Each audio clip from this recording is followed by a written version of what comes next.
எல்லாருக்கும் வணக்கங்க. நான் வெயில் அதிகமாக இருக்குது, அதுக்கு நம்ம ஒரு சிம்பிளாக கம்மங்கூழ் போட்டுடலாம். வாங்க பார்க்கலாம்.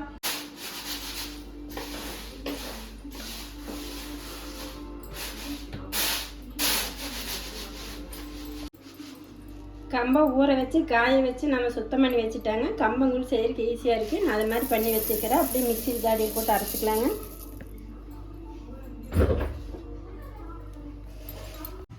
மண்பானையில் கம்பம் சாப்பாடு செஞ்சுக்கலாங்க.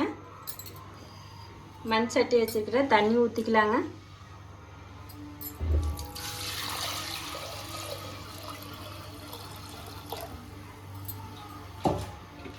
கூழ் மாதிரி வைக்கிறதுனால தண்ணி அதிகமாக தான் வைக்கணுங்க. அதனால் நான் பானை தண்ணி வச்சுருக்கிறேன். தண்ணிக்கு ஆயிட்டுங்க.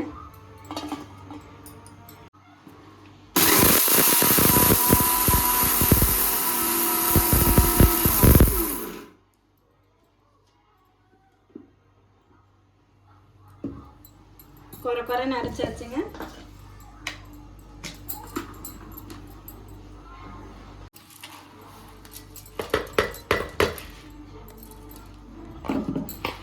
பாருங்க, குறைன்னு அரைச்சி எடுத்துக்கலாம்.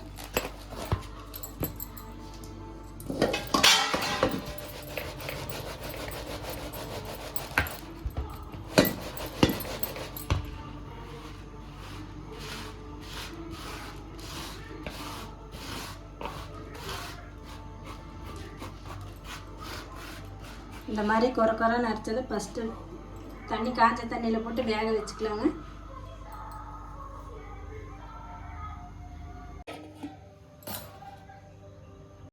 தண்ணி காஞ்சிருச்சுங்க. நம்ம ஃபஸ்ட்டு போட்டுக்கலாம் இதைங்க.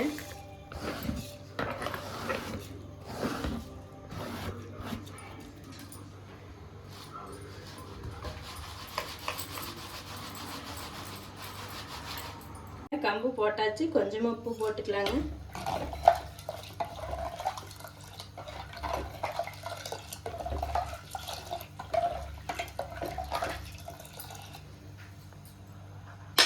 அப்படியே கொஞ்சம் நேரம் வேக வச்சுக்கலாங்க.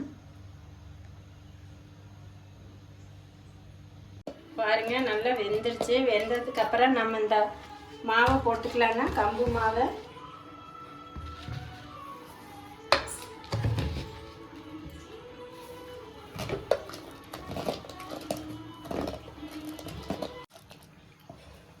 அப்படியே இன்னும் கொஞ்சம் நேரம் வேக வச்சுக்கலாங்க.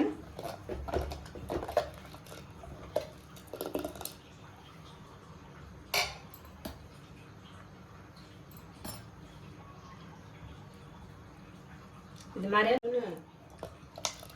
கம்பங்கூழ் சூப்பராக இருக்குங்க. இது மாதிரி செஞ்சு குடிச்சு பாருங்க.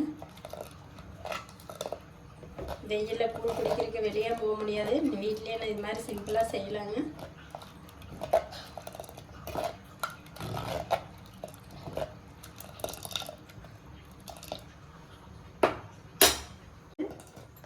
தண்ணி மாதிரி தான் இருக்குது. அப்படியே அடுப்பு ஆஃப் பண்ணிடலாங்க. சூடாட்டு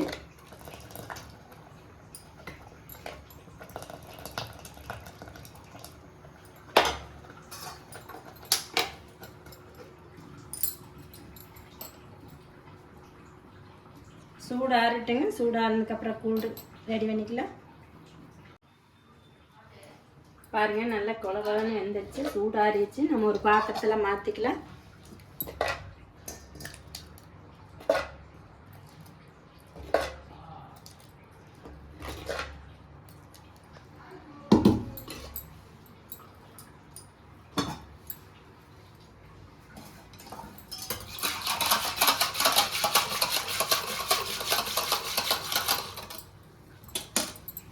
மோர் ஊற்றிக்கலாங்க.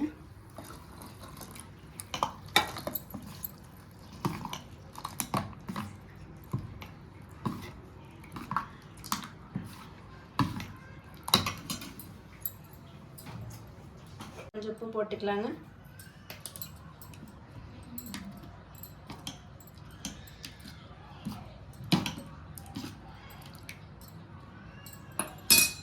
ஊற்றி சாப்பிட்டு பாருங்க.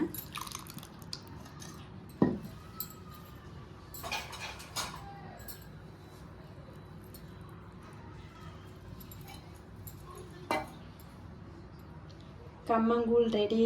வெயிலுக்கு குழு குழுன்னு நல்லா கம்மங்கூழ் செஞ்சு குடிச்சு பாருங்கள். ரொம்ப சூப்பராக இருக்குது. வீடியோ பிடிச்சா லைக் பண்ணுங்கள், சப்ஸ்கிரைப் பண்ணுங்கள், கமெண்ட் பண்ணுங்கள். கம்மங்கூழ் ரெடி ஆயிடுச்சுங்க. இது மாதிரி செஞ்சு குடிச்சு பாருங்கள். சூப்பராக இருக்குது. வெயிலுக்கு நல்லா குழு குழுன்னு, உடம்புக்கும் நல்லா சத்தானது கூட. இது மாதிரி கம்மங்கூழ் ரெடியாக இருந்தால் எப்படி சாப்பிட்டு பார்த்துட்டு லைக் பண்ணுங்கள், சப்ஸ்கிரைப் பண்ணுங்கள், கமெண்ட் பண்ணுங்கள்.